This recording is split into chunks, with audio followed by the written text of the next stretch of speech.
You open this door with the key of reason. Beyond it is another dimension, a dimension of truth, a dimension of freedom, a dimension of joy. You're moving into the land of both the ideal and the real, of the possible and the actual. You've just crossed over into the Capitalist Corner.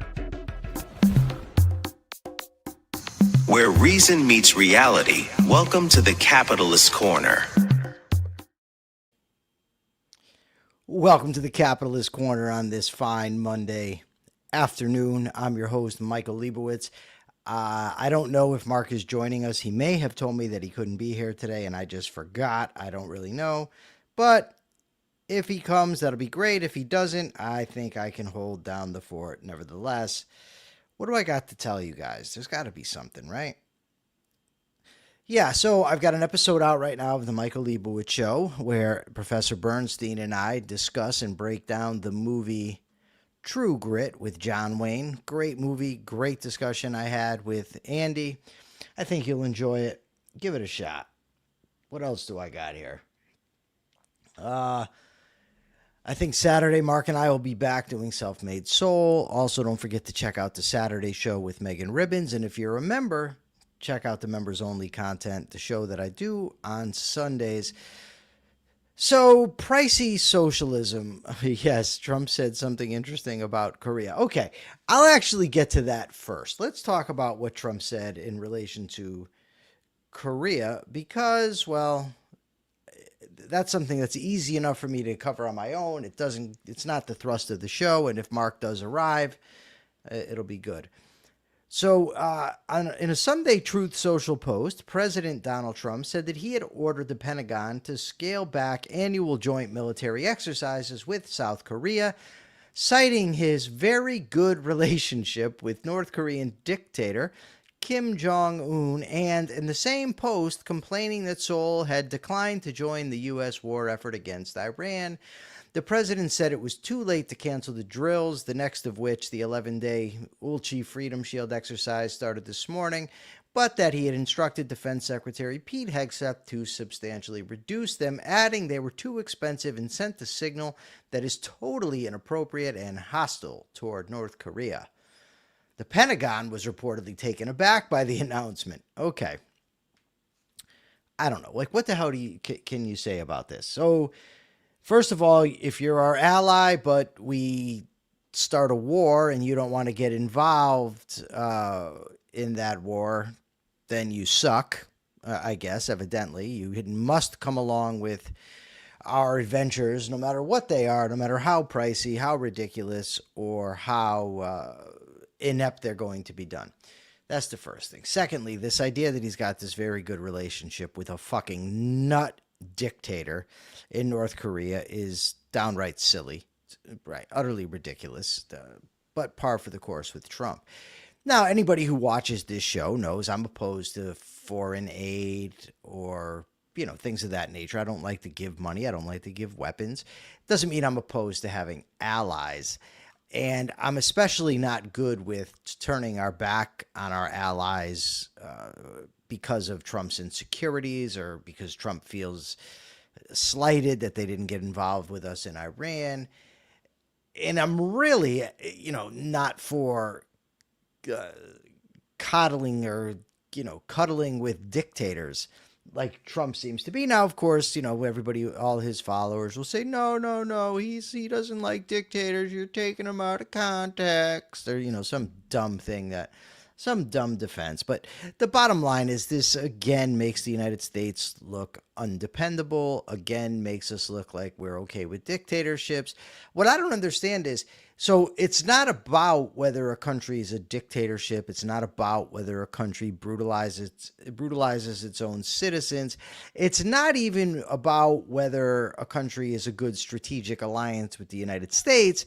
It's about whether Donald Trump likes people, right? So we had to get rid of Maduro, bad guy. We had to go after the Iranian regime, right? Because why? Because they're evil, they brutalize their people, et cetera, et cetera. That was part of the justification. But North Korea, no, that's okay because Trump gets along with them. I guess. I don't know. Keep defending it if you dare, folks. Keep defending it if you dare. So this story about the cost of socialism, this was an interesting one, and I was really hoping to have Mark's help with this. But nevertheless, I'll do it. So the Democratic Socialists of America, Danny, you're spelling Diana wrong. It's two N's, Danny. Two. Diane.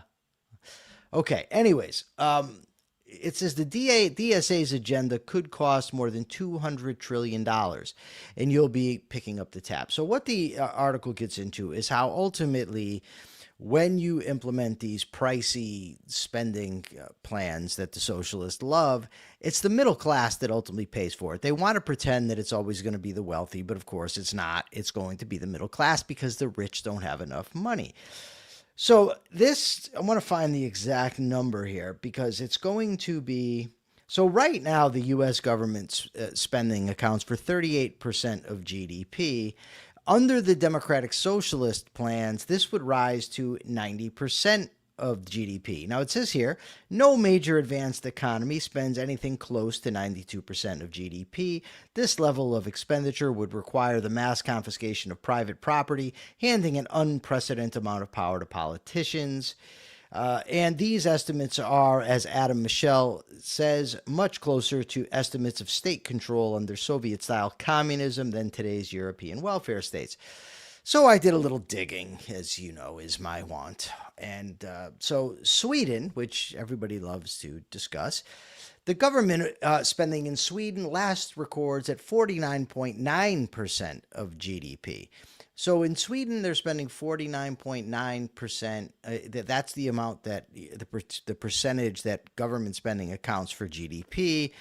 And the same people who say we need to be more like Sweden want to go up past 90%, where spending is 90+% of accounting for GDP. So, okay, what about other countries? Other countries. So I asked about France, Germany, Norway, and Greece. France is pretty high. France is higher than Sweden at 57%, 57.3 or 57.5% of GDP. Germany comes in at 49.4, Norway 49.5, and Greece at 48%. Okay, so we want to model ourselves after the country that spends less than 50%, but we're going to escalate up to 92%. We want to be more like socialist Sweden, who has less of a progressive income tax than we do, and also has secure property rights and a pretty deregulated economy, emphasis on free trade. But that's not exactly what they are advocating here. So I looked a little further, by the way, and I wanted to know about middle class.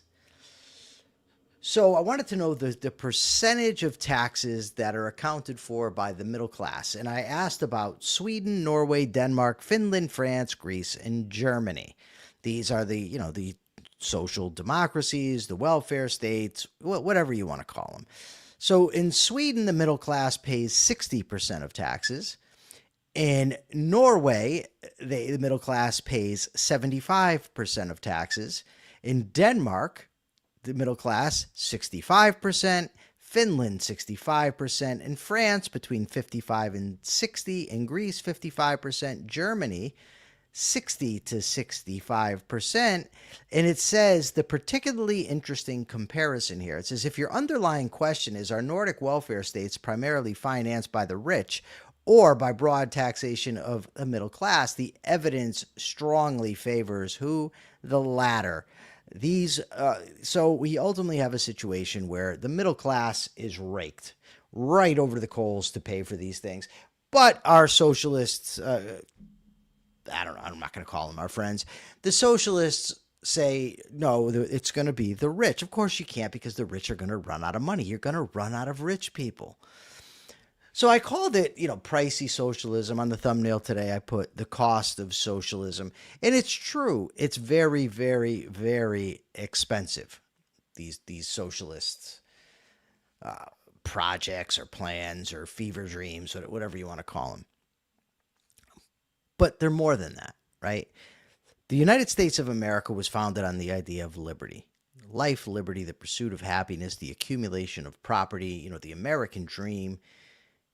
That is, well, how do I want to say? Can we even keep up the pretense that it's still here? I guess. I mean, we still are a wealthy country. We still do have, relative freedom. It's, etc. However, how much can it take? I mean, how costly is it going to be? We just throw out the American experiment, toss it, become socialists. And the thing is, as we're going to get to with the changing political paradigms, it's all around us. The free market ideal that used to be advocated for by Republicans, by libertarians, more and more is not. The libertarian Tom Woods complained about going, if he goes to Ireland, I think it was Ireland, it might have been Scotland, doesn't really matter, but he wants to see the traditional fare. He doesn't want to see a culture that's been, destroyed by outsiders. So evidently the anarchist Tom Woods thinks that the force of the state should be used to protect and preserve the type of culture that he wants to see. Right? No. What we want is the protection of life, liberty, and property, as Akira Felix says. What we want is the classical liberal tradition, buttressed, of course, by an objective ethic that can actually defend these things on solid ground. We don't want to be like Sweden. Really, we don't. We don't want to be like France, Germany, or Greece. We want to be like the United States was supposed to be. What was the United States supposed to be? It was supposed to be a representative republic with a constitution and a Bill of Rights where people could come and work hard, get wealthy, that sort of thing. I'm not unfriendly with Tom Woods. I like Number says, I thought you and Tom were friendly. He moderated a debate I did with Walter Block. That was the gist of it. I don't know the guy personally, but I can criticize somebody's ideas, even if I were on friendly terms with them. I mean, I've criticized Leonard Peikoff. Last time I knew I was on friendly terms with him, and I still criticized his ideas. Just because you criticize somebody's ideas doesn't mean you hate the person. But in this case, I've never met the person. I interacted with him for a very brief time when he moderated a debate, and, that was it. Something else I wanted to talk about a little bit. Somebody brought this to my attention, that on X, the person said this to me, and I thought, well, this sounds kind of maybe like BS, or maybe this person's just upset that he's not getting engagement. The guy told me that if you go on X and you spend your time criticizing socialism, that your account will be amplified. But if you criticize Trump, your account would be suppressed. And he says this has happened to him multiple times where he's had to keep changing his accounts. And I thought to myself, well, this sounds, maybe he's just got sour grapes, whatever. So I actually asked Grok. This was the prompt. This is what I asked Grok. Now, the reason I wanted to ask Grok is because Grok, well, for one thing, it's X's intelligence, so it's hardly, or AI, so it's hardly going to be biased against itself or against Elon. And also because, of course, it's Elon's creation. So this was the answer. I asked if you were likely to have, or rather, I asked if the algorithm amplifies pro-Trump and suppresses anti-Trump thought. This was my answer from Grok. Yes, there is evidence that X's algorithm relatively amplifies conservative pro-Trump content more than critical content, which can result in lower visibility for accounts, including low follower accounts that primarily criticize Trump, especially in the For You feed, though this is not a simple, explicit turn against critics switch, and pure viewpoint-based shadow banning is denied by the platform.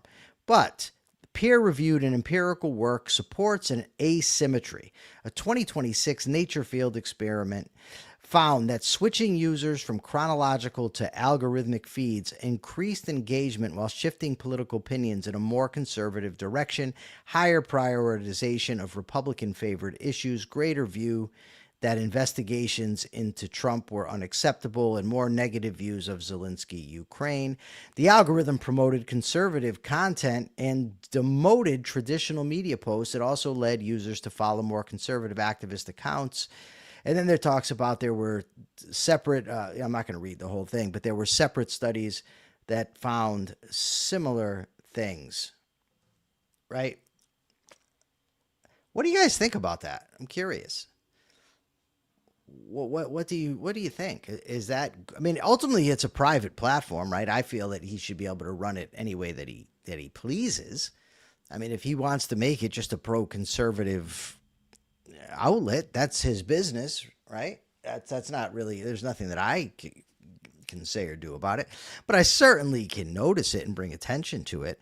And if somebody tells me how X is a purely free speech platform, I could tell them, well, that's kind of bullshit. I really don't like the idea of it being a free speech platform anyway, because free speech, the way it's traditionally used, refers to what governments prohibit, right? The governments can't stop you from speaking, saying your mind, from saying your thoughts. It's not about, well, you know, somebody buys a given social media company and allows whatever to go. That's a different category. Free speech is just the fact that they're allowed to do it. But let's just, on their own terms, for a second,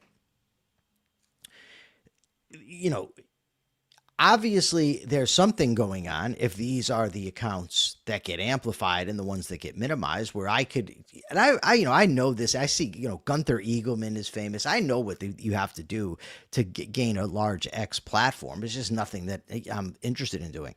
I want to read some of the comments here. Race Jacobson says, whenever Grok makes Elon look bad, Elon takes it back to the re-education camp. Kira Felix says he must be correct, although that same thing happened to Capitalism on Facebook. The biggest Ayn Rand group was deleted in 2018. Ian Gilmore says we'll never know unless someone else takes over the company and releases internal details, a real version of the Twitter files. And Akira Felix says Elon Musk is a grifter and his views are prevalent on Twitter. Yes, so I went a little further.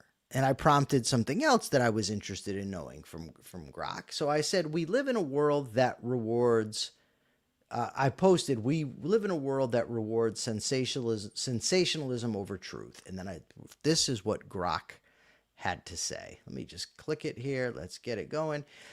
The algorithm on X and most major platforms prioritizes engagement, not accuracy. Content that triggers strong reactions, outrage, curiosity, fear, tribal loyalty, or a sense of hidden knowledge tends to get more likes, replies, posts, and time spent. Conspiracy theories, true, false, or partially true, frequently generate exactly that kind of engagement. As a result, the ranking system surfaces them more often, even when the claims are poorly evidenced or later proven wrong. I think this is bad. And again, I'm not saying somebody shouldn't be allowed to do it. It's his company. He can do whatever he wants, as can the others. I just think it's just not a good situation where the loudest voices, the most adamant, the ones willing to just make some of the most ridiculous claims are getting blown up and gaining followers. It says as much about the people following them, as it does about the people doing it. I just think as a society, as a country, that we're in a really bad spot where this is what happens. And it's not that, how do I put it? It's not that this wasn't a dynamic that always existed. It just spreads quicker now and it reaches more people. And Ian Gilmore has made this point that, the ridiculous claims today become the dogma of tomorrow. Just things that are accepted as truth that have no bearing in reality at all. I saw a post this morning from Julian Assange. He wants an apology from Bill Maher because Bill Maher basically called him stupid or some such thing, or criticized him for saying that January 6th was an inside job. This, it's so wacky to me because since the beginning of the January 6th, which I saw on television, I saw what occurred. I didn't see the whole thing. I didn't see everything, but there were definitely things going on there that were very, very dangerous and bad. So, right away it was Antifa. These were Antifa plants. They're Democrat plants. These are not. These are not MAGA folks. I also heard, well, this didn't really happen. Of course, it wasn't an insurrection. It was just a few people acting up. Most people weren't doing anything. Oh, the police actually guided them in. Well, no, it was the FBI. The FBI was behind it. So, it's Antifa. It didn't happen. It's the FBI. Whatever. Anything but the megalomaniacal president of the country who put forth a BS theory about how the election was stolen from him and continued to put that out there to his base. That had nothing to do with what occurred. No. It was the FBI. It didn't happen. It was Antifa, etc., etc. And yes, this stuff becomes accepted as truth to where they'll say things like, oh, how's it feel now that you know that it was the FBI? And people are like, what are you talking about? It wasn't the FBI. Akira Felix says, I think it's dumb. It makes no difference because it's all collectivism. Back when Jack was the CEO, leftists would threaten violence all the time and they wouldn't get banned. Jack, you're on first name basis with the guy? Jim Valiant, yes. Jim Valiant says we need to consign social media to the epistemic status of gossip overheard on the subway. I agree. I really am becoming more and more convinced that this is the fundamental, even more important than ethics. It's epistemology. The epistemological chaos that we're currently living in is a nightmare, where everybody gets to make claims and everybody gets to get validated within their own group. It's really a dangerous situation. So what's my next thing? Hey, has anybody heard about this case of this woman who's on trial for killing her children by any chance in Massachusetts? I don't know anything really about the case. I didn't know anything until this morning. I saw a post on X, speaking of X, from Liquid Zulu, where he's talking about he wants to personally execute this woman.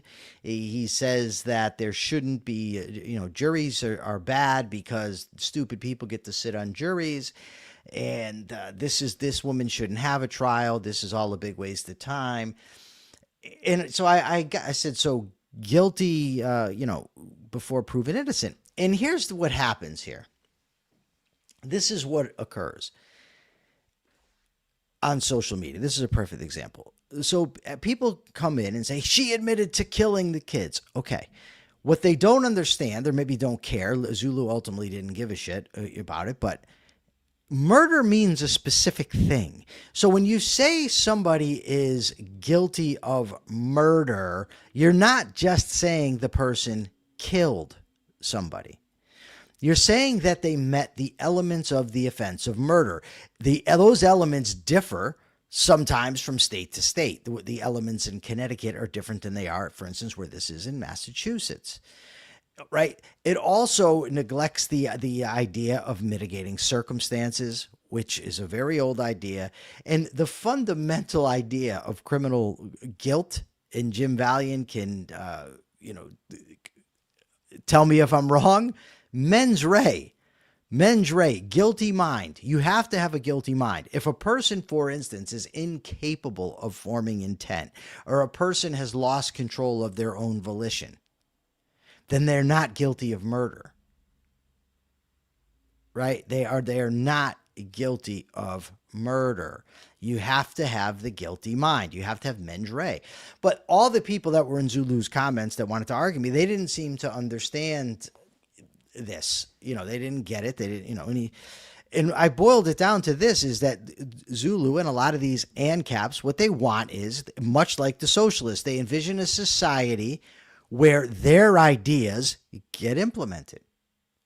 It's their ideas that are controlling, right? So we don't need juries. We don't need any of that. All we need is Zulu out there to tell us who's wrong, and who's right. And all we need was Zulu to decide what the punishment is. The funny thing was, when I initially posted, the fact that he said guilty until proven innocent was a second thought. The main reason I posted is because I see this a lot, where people will say, like I was driving down the street the other day and I saw a car with a sign in the window that said, "Dead pedophiles don't reoffend." First thing that came to my mind is the same thing that came to my mind when I saw Zulu's post.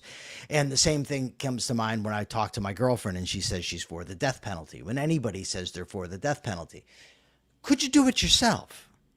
Because Zulu says he could be the executioner, right? And let me just tell you something. It's much easier to run off at the mouth on X about how you'll be an executioner than it is to actually do it. And there's also what occurs to a person that does that. If you think you can just, I remember there's an episode of not Boston Legal, God, what the hell is the name? The Blacklist.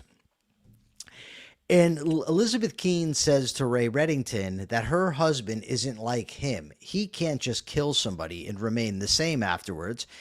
And Ray Reddington says, nobody can kill somebody and remain the same afterwards. I remember watching the movie, not Young Guns, Tombstone. And Wyatt Earp cautions his younger brother that killing someone, you don't know what that feels like. And boy, you don't ever want to know. I've had actual murderers tell me that. Same thing, or the same spirit of the thing anyways. I know from personal experience what happens when you start hurting people. It gets easier. It's like there's a like a reciprocal causation, right? It takes a bad person to want to hurt somebody, but once you hurt somebody, like you might have elements of humanity left. You hurt somebody, you take away from them. The more you do it, the more they go away. So yeah, counsel death penalty, counsel that type of thing. Sure. It's much easier to advocate for somebody else to do it. No, Akira Felix, you're not understanding. What I'm saying. I'm not saying you wouldn't do it. Therefore, it should be illegal. I'm talking about on a personal level. On a personal level, to advocate something that you could not or would not do yourself is hypocrisy. More than that, if you're going to be the type of society where people are putting others to death, what about what is happening to the people that are putting them to death? What do you think's occurring? Do you think that they can just do this and it's just the same? Just shoot somebody up over and over again? Oh, that's fine. Put them in front of a firing squad. There's a reason, and maybe it's apocryphal, but I don't think so, that they don't tell them whose guns are actually loaded because they want to save them from knowing. You think that the people that were chopping off heads, in the 1600s, or the people in charge with the guillotine weren't altered by what they were doing? You think it wasn't harmful to the killers? Because it is, and that's kind of my point here. Let's see.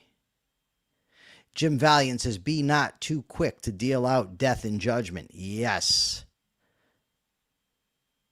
Let's see. Even more scary, the type of person who is actually serious and actually does it without it affecting them. It takes a special type of broken to do that. This is from Race Jacobson. Something is already terribly wrong with that person.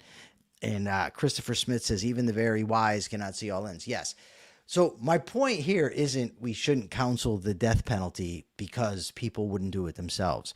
There's a few points that I'm making, but I want to sum up before I move to the next topic. One is that if you ought not to advocate for people to do things, for others to do things that you wouldn't do yourself.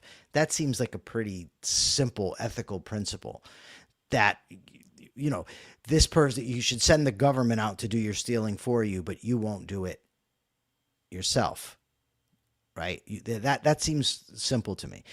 Another point is that if you're advocating this, understand that you're advocating somebody else to do this, and this is going to affect them in a negative way, in a very negative way.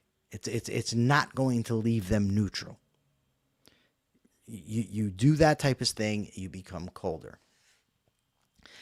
So that was my point against him. I mean, we need juries. I don't care how bad they are. The question is, what is the alternative? What's the alternative? Now, again, people came in and said, you're defending this woman, which I'm not. I know very, very little about the case, other than that she was not found guilty yet. And when when a trial is taking place, well, okay, you want her dead, but let's at least find out the verdict first. Like in America, that's how we do things. We get the verdict before the penalty. At least that's what we should be doing. Very important points, Michael. Thank you. Akira Felix says that, let's see, I had it up here. I want to get back to it. He says, I missed it. Maybe he says he thinks the death penalty should exist. I'm going to ask the audience here. I'm going to move on. But I want people to give me your best evidence for the death penalty. I mean, the best arguments for it. What are the best arguments for the death penalty? Because the best arguments I've ever heard were put forward by a guy named Robert Blecker in his book, The Death of Punishment. I thought he made very good arguments in favor of the death penalty, and I still disagree with him for a lot of reasons, not the least of which the possibility that you execute an innocent person, but also because I'm not in favor of giving the same people that I call, the President of the United States, I think, is a narcissistic, possibly sociopath. I think that these people are very, very incompetent and very indifferent to truth, to facts. I mean, look, they just arrested this guy claiming he's harming the pool. The reflecting pool. These are not the type of people I want in charge of life and death. So I Like Numbers says it disincentivizes murder. No, it does not. First of all, anybody that's going out to commit a crime, any crime, normally doesn't think they're going to get caught. I promise you, there was never a time in my life where I committed a crime where I thought to myself, well, I'd do this one, but this carries 10 to 15, except for this one carries only 5 to 10. I'm going to do the one that's 5 to 10. Nobody does that. Somebody that's committing a murder is not saying to themselves, I'll commit this murder if I'm going to get 60 years in prison, but I'm not going to commit it if they're going to execute me. That does not exist. That does not exist. So Kira Felix's crimes against humanity, like a serial killer or a school shooter, that's not a reason for the death penalty, though. That's not really an argument. Let's see what we got. We got anything else? No, we don't. Okay, so there were a couple articles today. Good. Now Kira can argue with Scott. There were a couple articles today that I found interesting here. Go see Mark. Yeah, the first one was the Democratic establishment's idea deficit. Oh, God. And basically what this was saying is how the Democrats are currently fighting against the Democratic Socialists. They're fighting against the left-wing contingent of their party. But they're not doing it with any principles, with any ideas. They're not saying, no, you shouldn't tax the rich. They're saying, no, let's not take it that far. So they have nothing. They have no ideas. Much like, Christ, now I forgot what I was going to say. Oh, the Republicans who have really nothing to combat Trump or socialism. So that was one article. And then there was an article that some Republicans are souring on Trump. Now, I already knew that Tucker Carlson's were, but I guess some of the moderates are as well. And it just got me thinking this morning about the sort of political realignment that you have in this country, where the Republicans have gone more populist, nationalist, and the Democrats have moved toward the left and toward cultural issues. And Republicans no longer argue even for capitalism, for free markets, none of that stuff. The Republicans really, they do tout anti-communism, but, tariffs, government involvement in the economy, a lot of different things of that nature that they're advocating. And I asked, it's one of these things, I think ChatGPT, for examples in the past where this happened, and it gave me a few. The populist rising in the 1890s with William Jennings Bryan, of course, his Cross of Gold speech, that was one of them. The Jacksonian Democrats was another example given.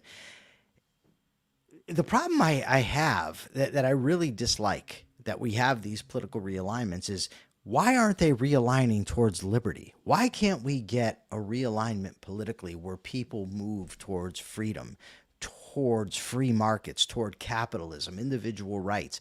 It's always with the folks who want to inflict their will on others.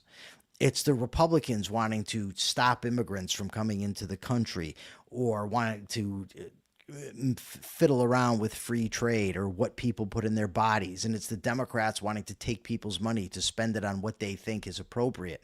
It's never leave people the fuck alone and let people live their lives because we're in the United States of America and it's a free freaking country, right? It's not that. That's what I want. That's what we need. But it's not occurring. I don't know why. I don't know if it's, I am talking to Nikos. I said, well, I think part of the problem is that we aren't offering handouts. Like, we're not saying, here, you can have stuff. We're going to do this for you. We're telling people, no, you're responsible for your own life. Go out and earn a living and, live or die on your own merits. But, a lot of people don't want to hear that. I think there's a strong case to be made that there's a lot of people out there that if you tell them something's not their fault, not their responsibility, they're going to love you. Oh, wow, yeah, not me, not me, not me. So it's a tough argument we're making. That doesn't mean we can't make it. It doesn't mean we can't win. I'm just saying, it's an uphill climb. And there's more people think that, well, you have to pick a side. Our friend here, Scott Schiff, it's a two-party system. You got to pick a side. No, I don't. I'm not picking one of these two awful sides. No, I saw a post from Richard Salzman, the self-proclaimed objectivist, and he's an economics professor. And he talks about how the Democrats are evil. The Republicans are dumb. No, that's the one that I deleted, Akira. That's the one I'm talking about. So I don't know how you make a claim that people like Tucker Carlson or Gunther Eagleman aren't evil, or how Ted Cruz and Mike Lee, who spread pure bullshit on X, aren't evil people. How Donald Trump, who lies as easily as he breathes, isn't evil. Why is it that people can easily see that Adam Schiff, for instance, is obviously a dishonest politician, but they don't see the same in Trump? I don't get it. I don't know why. I don't know. Christopher Smith says at this point, it's ridiculous. So finally today, unless there's more questions. Before I do that, so Akira Felix says, you wouldn't just arrest Hitler. It makes no sense. Akira, that's not an argument. You wouldn't just arrest Hitler. That's just you saying what you would like. I'm looking for an argument that justifies the death penalty, an argument that makes sense for the death penalty. And also, we're talking criminal law. That's more of the law of war. It's kind of different. If you're talking about foreign leaders, it doesn't fall under the same rubric. Not that some of the same principles don't apply. It's just not the same thing. But it's also not an argument. Well, why wouldn't you arrest Hitler? Why wouldn't you lock Hitler in a cell for the rest of his miserable life? Justice is the only argument that I see that's a good one against that in favor of the death penalty, because justice means giving people what they deserve. And if somebody takes a life intentionally with malice aforethought, with mens rea, a strong argument can be made that that person deserves to forfeit their life. And if that were the only consideration in play, I would agree 100%. The problem is it's not the only consideration in play. There's far more considerations. The possibility of executing an innocent person. That's one. The fact that you have to give the government the right to execute people, and I'm not comfortable giving an organization that I largely despise the power to execute people. I don't think that's a good power to be giving them. There's also what I said earlier, the possibility, or what are the consequences to the people that are carrying out these punishments? What's going to happen to them? So justice, ultimately, we practice justice. Why? Because it's in our interest to do so. I'm talking to objectivist or objectivist-leaning people, egoists, right? Justice is practiced because it's in our interest. So to say, well, it's just for the person to be executed, that's not enough. We have to demonstrate why we should be doing it, that it's in our interest to do so. I don't think it's a deterrent. I know it costs a lot of money, and I know there's a lot of negative side effects. In a free society, is it reasonable to force people? No.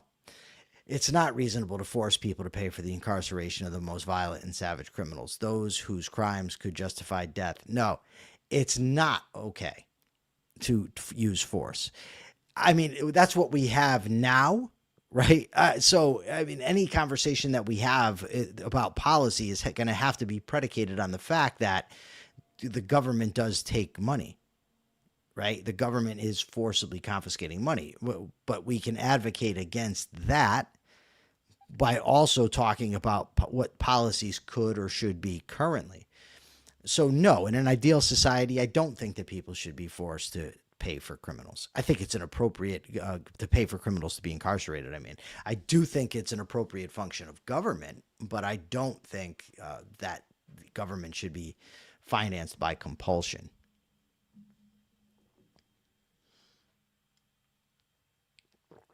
What is the ideal? The ideal is a free society, one in which the initiation of force is prohibited, even in the case of the government.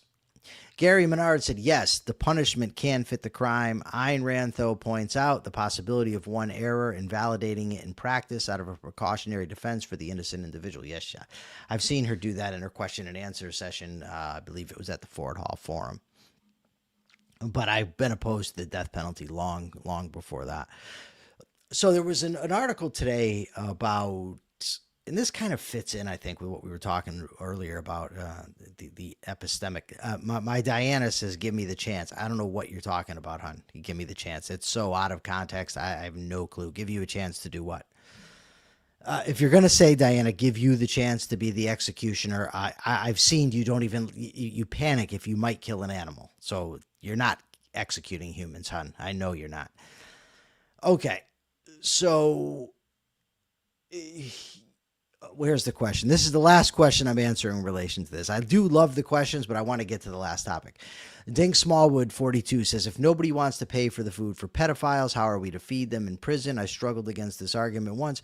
The problem with that argument is it can be made about anything. What if nobody wants to pay for roads? What if nobody wants to pay for police? What if nobody wants to pay for the military? What if nobody wants to this, that, the other thing? The fact of the matter is that people, if we are ever to get to a fully functioning free society, it would necessitate there being an abundance of rational people in the society. And people that are rational understand the necessity of feeding people who are in prison.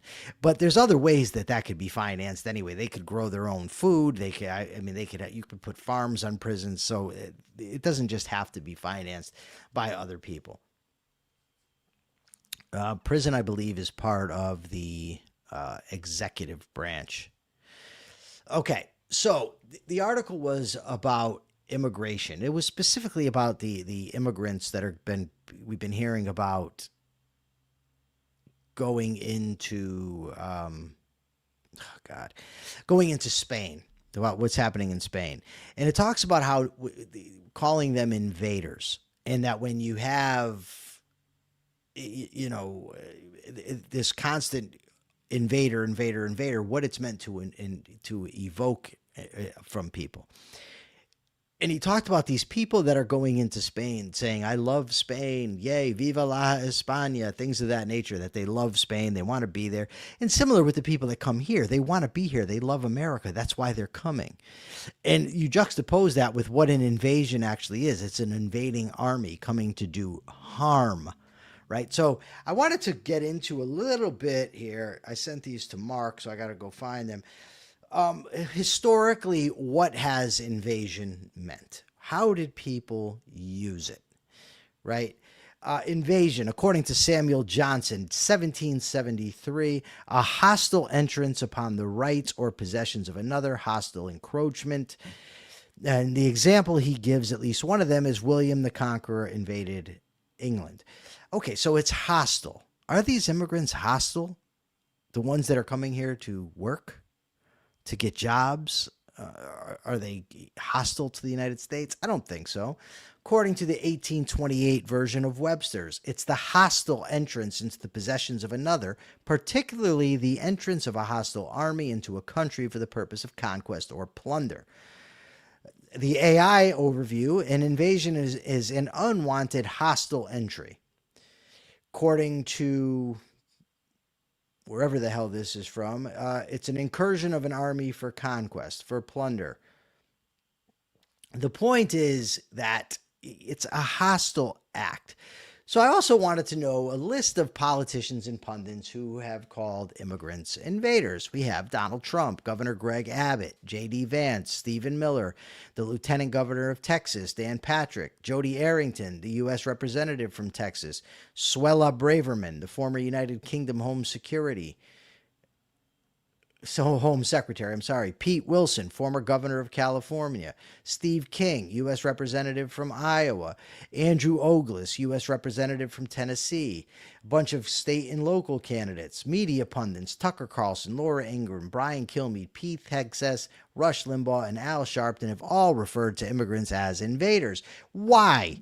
Why use the term invader? It's the same thing. It's the same reason that people use the language they do on social media and why that gets popular, because that's the stuff that gains traction.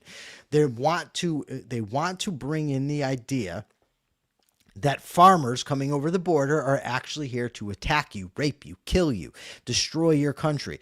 Because if they can paint them as invaders and get us to think of them that way, then of course we're going to impose it, because who the hell's for invasion? Right? We're all opposed to invasion. At least most of us are. And again, it's a situation where, do they know that this is an invasion? Are they dumb? Are they dishonest? Hell if I know. I don't know. I know it's not an invasion. Make better arguments. Please. Gary Menard says many of the original heritage Americans certainly could have been deemed actual invaders by the American residents of North America prior and after 1620. Yeah. Good point. Good point. Akira Felix says, don't compare Spain with America. It's a completely different context. Well, the problem with that, Akira, is if initiation of force is wrong, then whether it's Spain or the United States, it's wrong, right? So I don't know. I mean, I suppose an argument can be if they're actual invaders, but I'm not the one that compared them to Spain. I mean, they compared the U.S. to Spain. The guy in the article did that. He just made the point that the people that are going there because they like Spain, not because they wish to conquer it. And as far as he's accurate on that, then they're not invaders either. Oh, Jesus Christ, with the Islamic fundamentalists. So should we ban Muslims from coming into the country, Akira? Is that what you're advocating? Should Muslims be banned from coming into the United States? And why Muslims? I mean, why? I mean, I get that there are a lot of hostile Muslims out there, and I'm no fan of religion of any sort at all.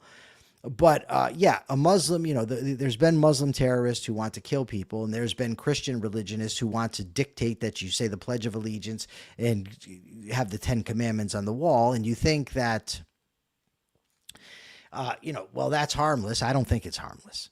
I don't think having people advocating for religion in government, what's the word I'm looking for, are good in any case.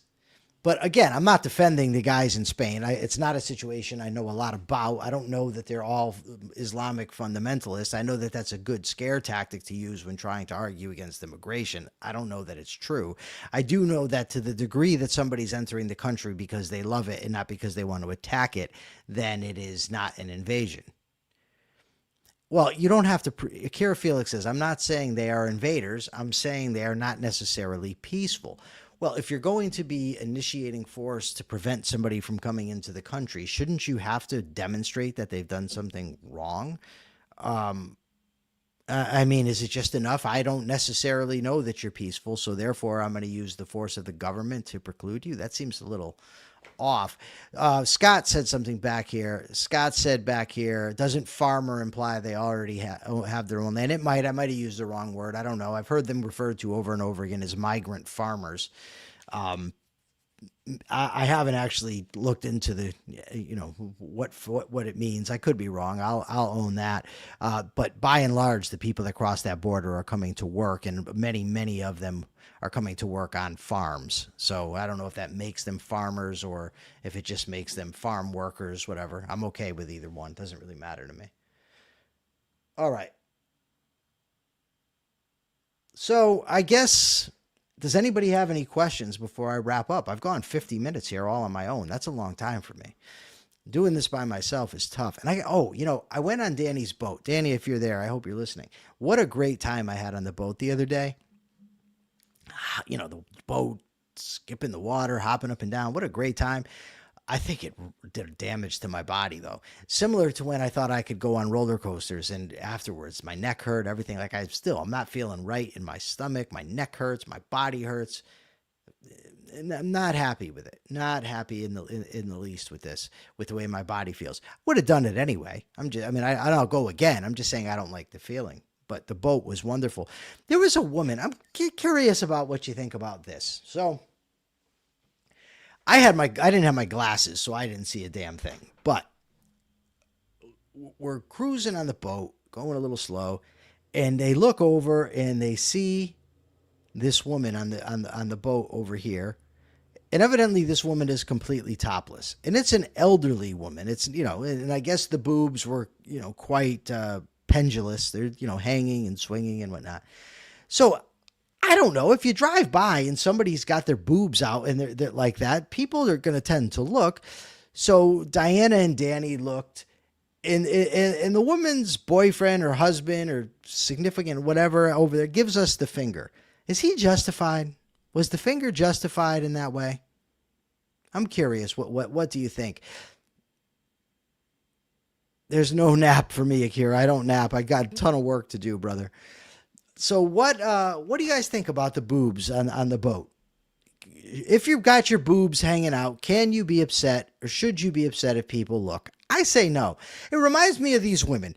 They got these huge boobs. They got the low-cut shirt. They wear it out. You take a look, and hey, eyes up here. Sure, but the boobs are down there. So, what's he say? Gary Menard says, have you seen Trump's recent post again proclaiming his friendship with North Korean dictator and scaling down? Gary, we talked about that at the beginning, buddy. Talked about it at the beginning. I don't know what Scott's talking about. He says they're enjoying their game, but I'm lost now. I don't know who he's referring to. Sorry. Diana says, really, Mike? And I don't know what you're talking about, hon. You're going to have to tell me later. All right, let's see. Oh, the husband and wife. Okay, I get it. All right. Gary, it's no worries. You're allowed to come late. It's America. Well, it is, at least for now. I want to say, I don't know if we got any answers to the question from Friday, but I'll check anyways. And then I got to do the capitalist thought of the day. I think Mark may have told me he wasn't going to be here today, but, I've been sending him articles all day, and he didn't say, hey, remember, I'm not coming. I think it's easy. Just blame Mark for whatever goes wrong, and we'll be okay. We're up to 968 subscribers, by the way. 32 to 1,000. Let's get there. Help us get there. All right. No, wrong one. We must use language more precisely. Okay. So, we got 8 comments. Where would I live in the U.S.? Anywhere I can tolerate the weather, from Randy. Greg Doherty says 100-acre homestead in the Appalachian of East Tennessee. And then, hey, is the Capitalist Party convention still happening? Yes. The Capitalist Party is definitely happening. We are definitely having the Capitalist Party convention September 19th and 20th. Pittsburgh, Pennsylvania. It'll be my first time in Pittsburgh. I've been to Gettysburg, never been to Pittsburgh. Okay. Akira Felix says I should have given him the finger. Here's the problem. My friend Danny's a very large guy, and he's not, what's the word I'm looking for here? Hesitant to throw hands. And I'm really not, I don't want to get into a big brawl on the river. That's not really my thing. I mean, I'm sore enough after the freaking boat ride. Right. Ray says that the convention is out of his budget. Race, that sucks. I wanted to meet you. All right, so what's the capitalist thought of the day? How can we tie all this together? That's what I like to do. I like to bring everything together in a nice little bow. Yes, I do. Have you ever seen the pictures of my friends? It's a pretty funny picture because there's little me surrounded by giant guys. Very, very large men. Okay, so what the hell is the capitalist thought of the day today? I want to make it a good one. Idealism. I think it's important to know the ideal. We talked about that earlier. Dink Smallwood asked me what my ideal was, and I said my ideal is to have a country where the initiation of force has been entirely banned, including on the part of those of government. Why is it important to have an ideal? Because then we know what we're shooting for. Does it mean we're going to get there? No. But how can we even make progress if we don't know where we're going? What we can still do is make advocacy of things like lower taxes, more deregulation, better criminal justice policy, better education. The policies that we advocate should always be advocated with the end goal in mind. So if you think, for instance, that what are they called? Vouchers are a interim policy that would help us get to the elimination of public education, make that argument. I tend to think so. Others don't. But nevertheless, it's why are you advocating it? Will it help us get closer? That's what I think we need to do is, yes, better spending, is continue to advocate to get closer and closer to the free society, the ideal that we want. I think that is the way to go. All right, so what's the question? Oh, here's a good one. And please, and by the way, everybody joining us on X, this is the Capitalist Corner. It's live on the Rational Alternative YouTube channel. Please subscribe. We need 32 more subscribers to get us to 1,000. I know that there's at least 32 of you joining from X. If each of you subscribed, we'd hit 1,000 today. It's only going to take you a minute. The Rational Alternative on X. Monday through Friday, noon Eastern time, we have this show. Normally, it's Mark Pellegrino and I that are doing it. Also on the weekend, I do a show with the biologist, Megan Ribbons, Dr. Mommy, where we discuss various science issues. On Sunday, we do members only stuff. We've also got the Michael Liebowitz show. Subscribe to the channel. We got a lot of great stuff. Okay, the question is, please go to YouTube and answer this. Do you favor the death penalty? And if so, why? If not, why not? Please go to YouTube and answer it. Do you support the death penalty? If so, why? If no, why not? Now, I will be back again tomorrow. I hope Mark will be here. Noon Eastern Time, 9 Pacific. Until then, in the honor of the great Mr. Pellegrino, remember to check your premises. Peace.